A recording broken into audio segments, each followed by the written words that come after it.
Lipton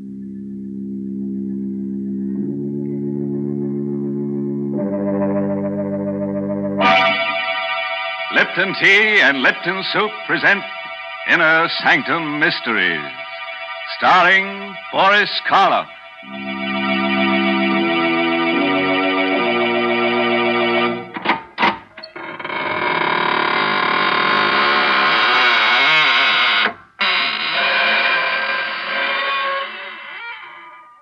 Good evening, friends of the Inner Sanctum. This is your host. Welcome again through the squeaking door to another session of mystery, murder, and madness. Oh, excuse me if I don't get up, but I'm all worn out. Yes, I've had a hectic few days with an old friend who just blew into town. He's one of those earnest souls who insists on doing everything for himself.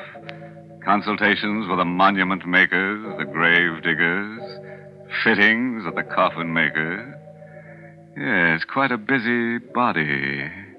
But then we only die once, you know.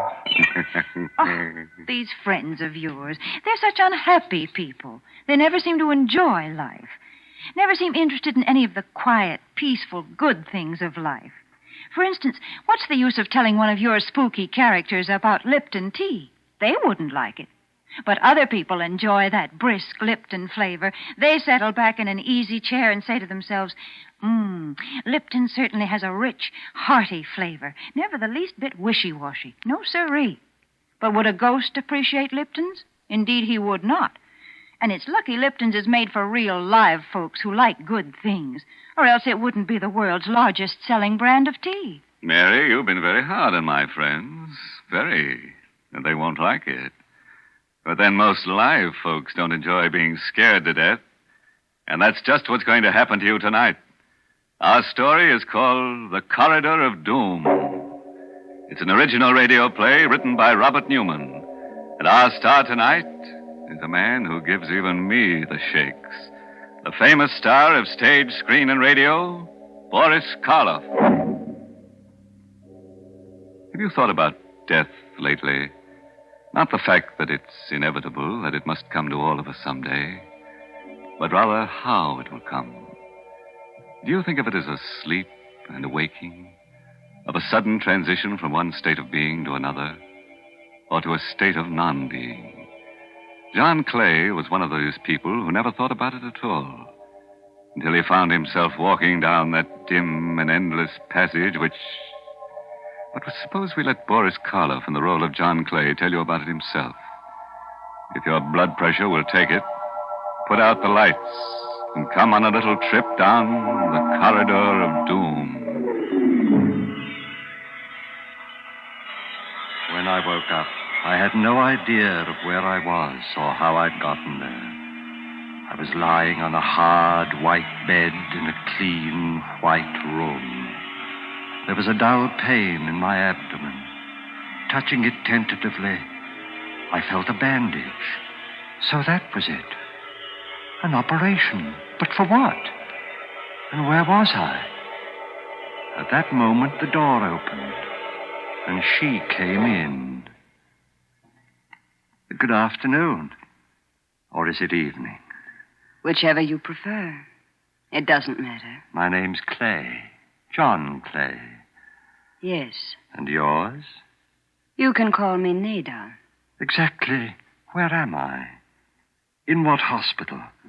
It has no name. What? But that's ridiculous. I'd like to speak to Dr. Rogers. If you'll get him for me, please. There is no Dr. Rogers. At least, not here. Then who operated on me? And for what?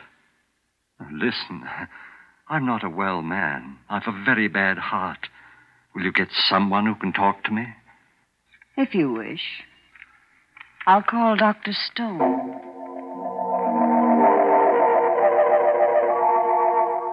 A chill crept through my bones. It wasn't cold. It was fear. Unreasoning and abysmal fear. The door opened again. And there stood a heavy-set man, his hair flecked with gray, and with him, my son-in-law, Alex Bartlett. Alec, I can't tell you how glad I am to see you. Hello, Father. But why are you standing out there? Why don't you come in? Oh, no. No, I shouldn't advise it, Mr. Clay. And why not? And why... Oh, was it you who operated on me? Yes. I'm Dr. Stone. Why wasn't Dr. Rogers called in? He's taken care of me for years. There wasn't time. It happened during the night. Acute appendicitis. And even as it was... Even as it was? What? And why are you dressed that way, Alec? All in black. Well, it's customary. After all, you are my father-in-law. Of course I am, but... Now, look, Alec. You've got to stop being so mysterious. You know about my heart, what any sudden shock will do. I don't think you need worry about that anymore, Mr. Clay. And as far as the mystery is concerned, this initial period of adjustment is always a little difficult. Difficult? Do you realize what it's like, lying here helpless, completely isolated, as if I were all alone in the world? Or isn't there someone I can talk to? Some of the other patients? Not just yet. When the time comes, you'll meet them. But, look, Doctor, I can't stand much more of this. I can't. If I don't find someone who really cares about me, who'll treat me like a normal human being... My dog. How about my dog? What do you think, Doctor? Yes, that's possible. We'll see what we can do, Mr. Clay. Come along, Bartlett. Goodbye, Father. You'll be back, won't you, Alec? I don't know. I'll try, but it's difficult. Very difficult. Then don't go, Alec. Don't leave me here all alone. Come back. Come back.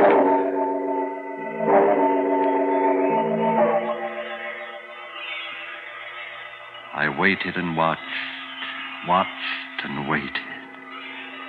Then the door opened, and there was the doctor again. There was a small, thin-faced man with him this time, wearing the white coat of an orderly and carrying a black box with a handle. My dog. You brought my dog. All right, Martin. Give it to him. Yes, sir. Thank heaven, now at least. Come on, Carrie. Come on, boy. Get up. Wake up. Why, what's the matter? Carrie! He's not asleep. He's dead. You wanted him, Mr. Clay. But why didn't you tell me? When did he die? How? How old was he? 11 and a half. Maybe 12. Pretty old for a dog. That's probably why he could come. What do you mean? What are you trying to do to me? Don't you realize I'm a sick man? Easy, Mr. I won't Clay. take it easy. I won't stay here another minute. I'm leaving right now. Sorry, but I don't think we can permit that. Oh, well, we'll see about that. You're getting yourself all upset for no reason, Mr. Clay, making it very difficult for the rest of us.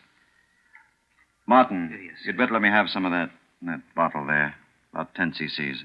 The red medicine? Yes. I don't want any medicine. I won't take it. Now, please, Mr. Clay. I won't, I tell you. No, I don't want the...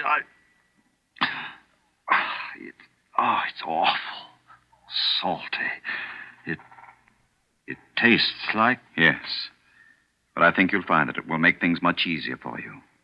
Very much easier. You're doping me up. That's what you're doing.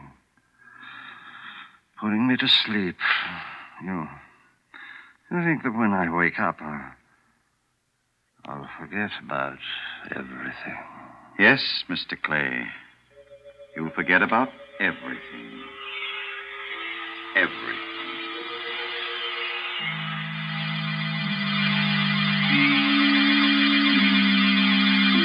I was somewhere deep down under the earth. It was a passageway, stone-flagged and with stone walls, and I was walking slowly down it in my bare feet. I could feel the chill of the cold stones through the thick layer of dust. The passageway stretched ahead of me, endlessly. And then suddenly, I noticed that there were doors set into the walls on either side, closed doors. And on each door there was a name. Abel, Abercrombie, Abington. Where was I? What was this place? What was behind those awful, ominously closed doors? Something seemed to be drawing me on down the terrible passageway. Addison, Aga, Allen. I could feel the cold creeping up my legs, higher and higher, my heart pounding faster and faster. And suddenly I knew where I was and where I was going. Knew what was waiting for me there ahead of me down the passage. No, exerting all my will, I turned, tried to go back. With a roaring in my ears, I was falling through the darkness.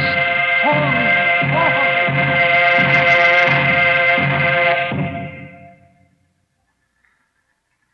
When I opened my eyes, I was in that cold, white room again, clutching the blankets with trembling hands. How do you feel now, Mr. Clay? You cried out, sir, as if... A dream. The most awful, horrible nightmare I ever had. A dream? The doctor will be very interested. Would you care to tell me all about it? Oh, I don't even want to think about it. It was about your former life? Former life? Oh, I'm sorry. I shouldn't have said that. I meant... Here, where are you going? To get my clothes, to get out of here. I won't stay here But you another can't minute. go. You can't. Martin, help me. Please, let go of me. Let go. Don't you realize that if I do stay here, if I dream that dream again... Listen.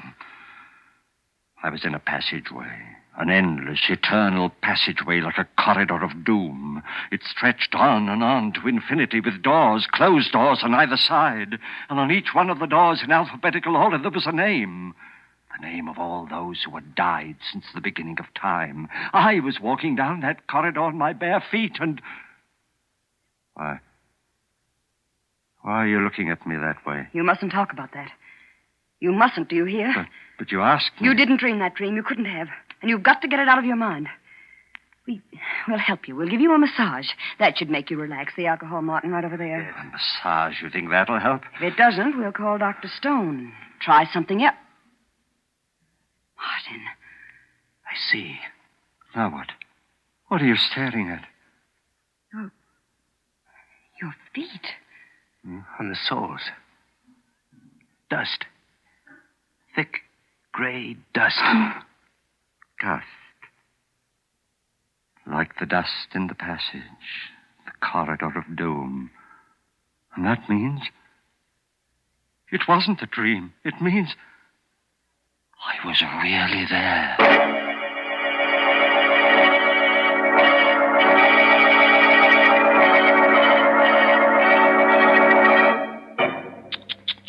Dirty feet on those nice, clean sheets. No wonder our friend the nurse seemed so upset. Or was that the reason? Maybe she was just disappointed that he still hadn't told her about his operation. Yes, that always has them in stitches. Great big stitches.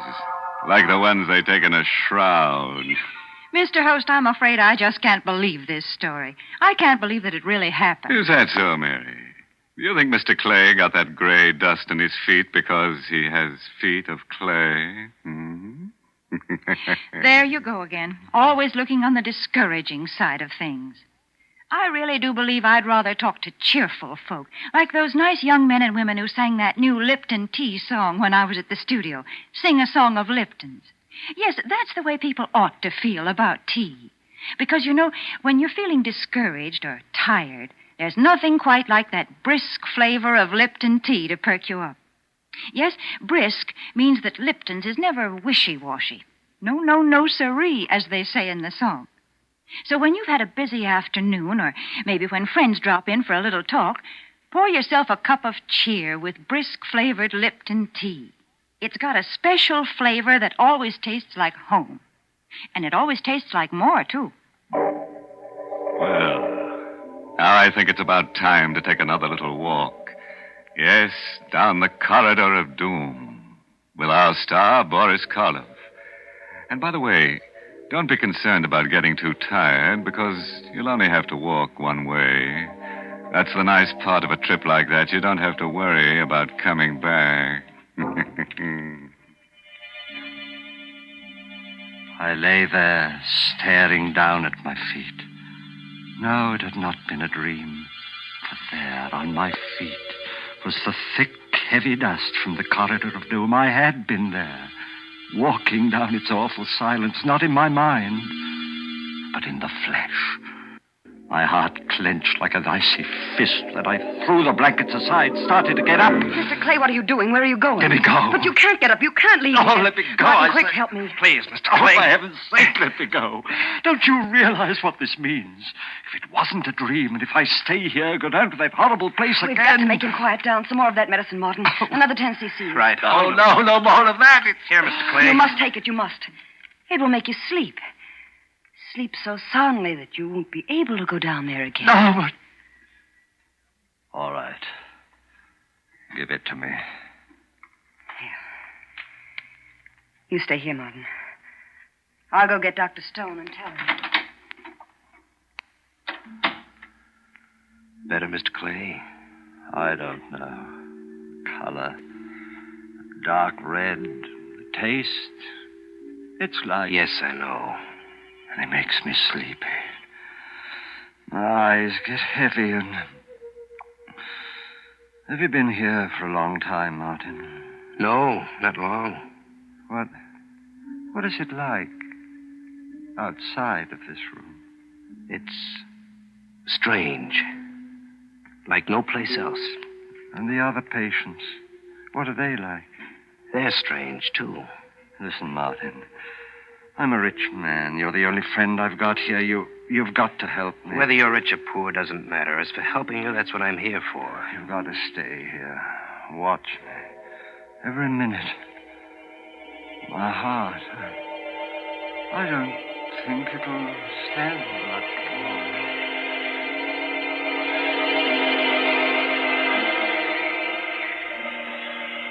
My first sensation was one of cold, numbing cold, creeping up my limbs. I reached for the blankets, couldn't find them. Then I opened my eyes, and I was there again, back there in that awful endless passage, that corridor of doom. The same stone wall, stone floor, covered with a thick layer of dust. The same doors with a name on each one, on both sides of me. But now I was up to the bees. That one there, Barbara, next to it, Babbitt, and then Backer. I tried to cry out, but I couldn't utter a sound. I tried to stop, check myself. My muscles didn't respond.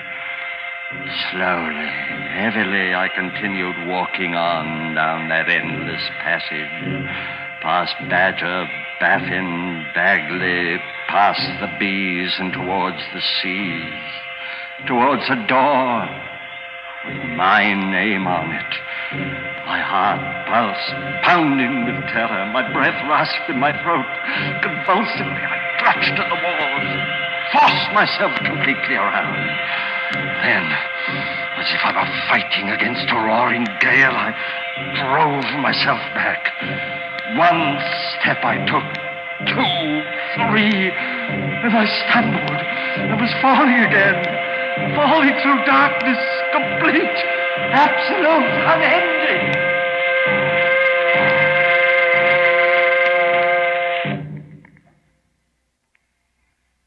Even before I opened my eyes, I knew where I was. Back in my room, the sheets crumpled in my sweating hands. I lay there for a moment. I knew that this was my last chance. I knew where I was. Back in my room, the sheets crumpled in my sweating hands. Slipped out of bed, tiptoed to the door of the room, opened it a crack, and peered out. A hospital corridor. And sitting at a desk halfway down it, the nurse. Could I slip past her? Then on a table next to the door, I saw the telephone. A telephone! Now I could get help. Reach someone who would save me, take me out of this place. Picking it up quietly, I dialed my daughter's number, Alec Bartlett's wife.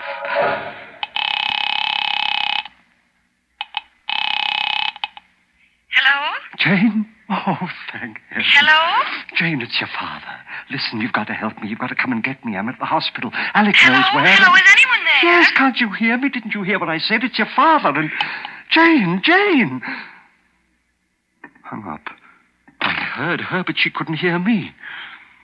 Something wrong with the phone, her phone. I've got to get hold of somebody, but who?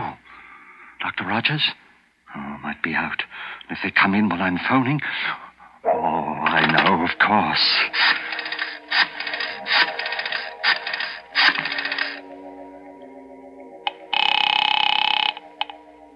Police headquarters. Ryan speaking. Hello, police. This is John Clay of Riverside Road. I'm at the hospital. I don't know where. Hello?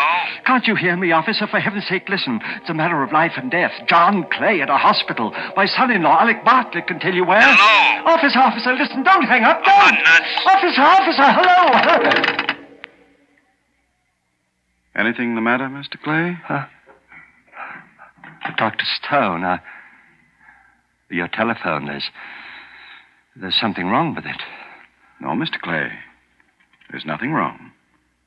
Not with the telephone. But I tried to make 2 calls. 2 different numbers, and... I know. And you should have known. Nurse, orderly. Should have known what? Why couldn't they hear me when I could hear them? Why? Yes, Dr. Stone? Will you put Mr. Clay back into bed? No. I'm awfully sorry, sir. I only went out for a minute. Come on, Mr. Clay. No, please. leave me alone, please. Mr. Let Clay, go. please. No. No use struggling. You know that, don't you? Yes, I know. Doctor, I won't have to go back down there again, will I? Down to the corridor? That's not up to me. All right, nurse. I think we're ready for another dose. The final one. Yes, Doctor. No, doctor. No, not that red medicine. Not again. I'm sorry, but you've had a lot of time. All the time we can give you. All right, Mr. Clay. No, I won't Here. take it. You know what it means, Doctor. I go back down there again to the corridor. It'll be to the letter C. To the place where my name is. If he won't take it by himself, perhaps you'd better help her, Martin. Yes, sir. No, Here, no, Mr. no, I Clay. won't.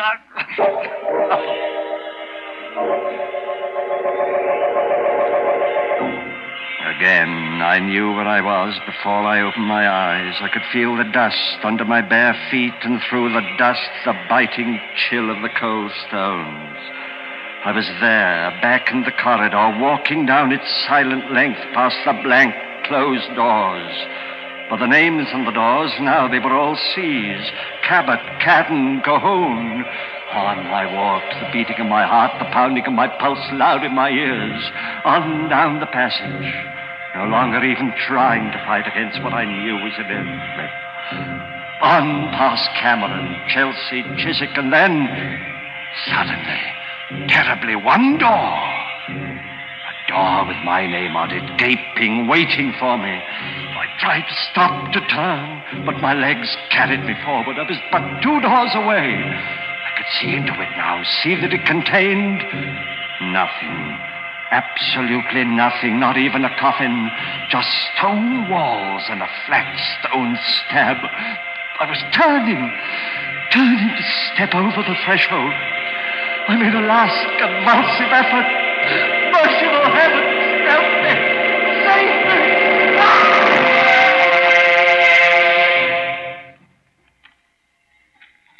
All right, Martin. Pick him up. Yes, sir. Is it all over? Hello, Bartlett. In at the death, eh? I'll see if there's any pulse, of course, but I should think it is all over. It is Stone, but not the way you think. What? Clay. He's not dead. No thanks to you. All right, get him up, both of you. Here, Mr. Clay, let me help It's you. all right, Martin. I'll be fine from now on. But how? Don't look so surprised, Alec. Mr. Martin is a detective. I hired him some time ago. You see, I had a feeling that something was wrong when that railing broke accidentally, and I took that bad fall. So I decided I should investigate. You can't prove it. You can't prove anything. The first results of Martin's investigation showed me what bad financial shape you were in. And it was then that I realized that you had actually been trying to murder me to get hold of my money. So I faked that story of having a very bad heart. You mean it? I thought it would give you the idea of trying something more subtle and less dangerous. And it certainly did. But you still can't prove anything, not a thing. No, don't you worry about that. Don't forget. Come back here, Bartlett. You'll never have a chance to prove it. Come back, Bartlett. Oh, you shot him, killed him. Well, I couldn't have. I fired up in the air to get him to stop. Come on. But I don't understand it. There's not a mark on him. But he is dead. He was the one who had the bad heart. That's what gave me the idea of pretend. Good heavens, look. At what? This hallway was supposed to be the corridor of doom. When I reached the door with my name on it, I was supposed to die. Look. Look at the name on that door there. The one right next to him. Bartlett. His name. So what? Nothing, Martin. Nothing at all.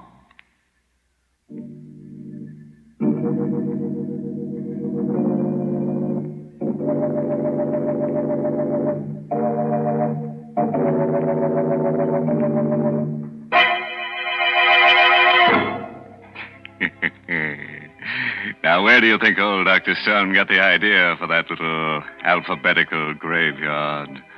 That's right, from me. Huh? You don't believe me? Then come on home with me tonight, and I'll show you the one in the cellar of my house. What's more, I'll show you a door and a neat stone slab with your name on it. Nonsense, Mr. Host. Mr. Clay just explained that the whole thing was a hoax. And I'm not going to sit here and hear you say otherwise. Well, then don't sit. Stand up and we'll take a walk, Mary Bennett. Yes, back to your name. Back to the B's. Baker, Bartlett, Bennett. You don't scare me. Yeah? Well, how would you like it if we went to the L's and found a door marked Lipton? Oh, why, that's fine. Inside, we'd find a wonderful, friendly beverage. Lipton's, the tea with the brisk flavor. The tea that's welcome at all hours of the day. Yes, the largest selling brand of tea in the whole world. Lipton tea.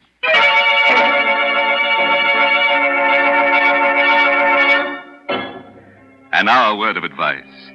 If you should wake up tonight with a sudden chill, find yourself walking barefoot down a dusty stone corridor with doors on both sides of it, don't get excited. Just insist on a doom with a view. By the way, this month's Inner Sanctum mystery novel is The Whistling Legs by Roman McDougal. Yes, and next week's Inner Sanctum story, directed by Himan Brown and brought to you by Lipton Tea and Lipton Soup. Next week's story is about women. Yes, two women who like to be treated rough. Choke 'em to death, shoot 'em, murder 'em. They'll love you for it. And who do you think is going to be their boyfriend? That's right. Boris Karloff. Boris Karloff will be with us again next week, because who else could love such women? So, if you're in a tender mood, tune in next Tuesday. Until then, good night. Pleasant dreams.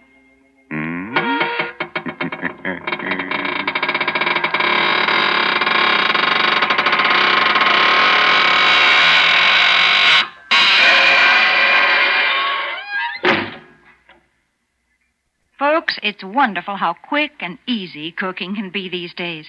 I guess some of you remember when it used to take half a day to make a pot of chicken noodle soup. But now we have Lipton's noodle soup mix. You might say Lipton's takes no time at all to prepare, and yet it has a fresh cooked chickeny taste, a real old-fashioned homemade flavor. Yes, and it's brimful of tender golden egg noodles. Lipton's is grand for quick meals, and it's also a perfect beginning for the most elaborate dinner. So don't forget to serve Lipton's noodle soup. And don't forget to tune in next Tuesday night for another Inner Sanctum mystery.